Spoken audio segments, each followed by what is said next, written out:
Hai, kembali lagi dengan saya Siska Sri Sulaiman, Stambuk C1D320074, Prodi Jurnalistik, Fakultas Ilmu Sosial dan Ilmu Politik. Di sini saya akan menjelaskan tentang model-model teori komunikasi menurut para ahli. Yang pertama, model komunikasi Aristoteles. Model komunikasi Aristoteles dikenal sebagai model komunikasi yang berpusat pada pembicara atau speaker dan pembicara atau speak, karena pembicara dipandang sebagai pihak yang aktif dan berperan penting dalam proses public speaking, yaitu mengirim pesan kepada khalayak.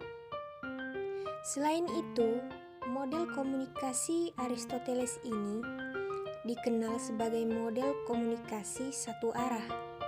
Yang selanjutnya, model komunikasi Laswell. Model komunikasi Laswell merupakan model komunikasi yang bersifat dua arah.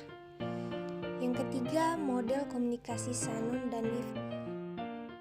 Pada model komunikasi Shannon dan Weaver ini menggambarkan sebuah model komunikasi transaksional yang menjadi dasar komunikasi interpersonal yang menggambarkan proses pengiriman dan penerimaan pesan terjadi secara simultan tanpa ada salah satu pihak hanya berperan pasif sebagai partisipan komunikasi. Selanjutnya, model komunikasi Berlow. Dalam model komunikasi ini, menurut David Berlow, terdapat beberapa faktor yang mempengaruhi berbagai komponen yang dimiliki oleh individu dalam komunikasi yang membuat komunikasi berlangsung secara tidak efisien. Adapun faktor-faktor itu antara lain keterampilan komunikasi, sikap, pengetahuan, sistem sosial, dan budaya.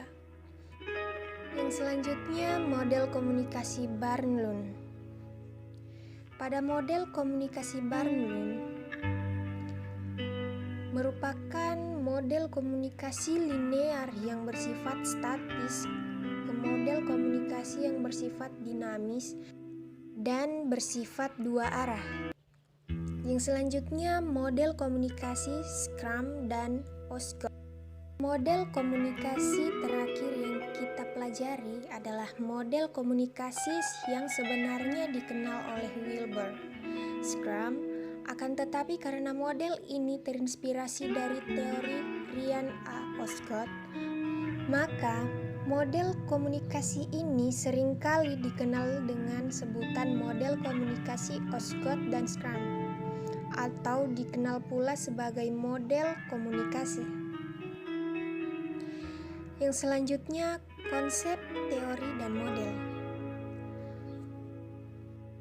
Konsep adalah gambaran mental atau objek proses atau apapun yang ada di luar bahasa yang digunakan oleh akal budi untuk memahami hal-hal lain.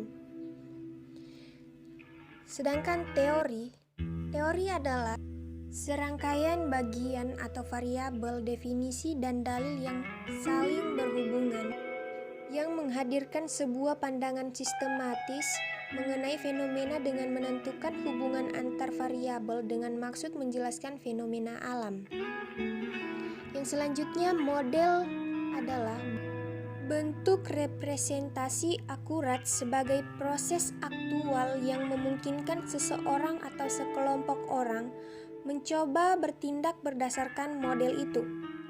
Berdasarkan beberapa pengertian, dapat disimpulkan bahwa model adalah suatu pola atau acuan yang digunakan dalam melakukan sesuatu. Jadi mungkin itu saja yang dapat saya jelaskan. Terima kasih. Wassalamualaikum warahmatullahi wabarakatuh. Sampai jumpa lagi.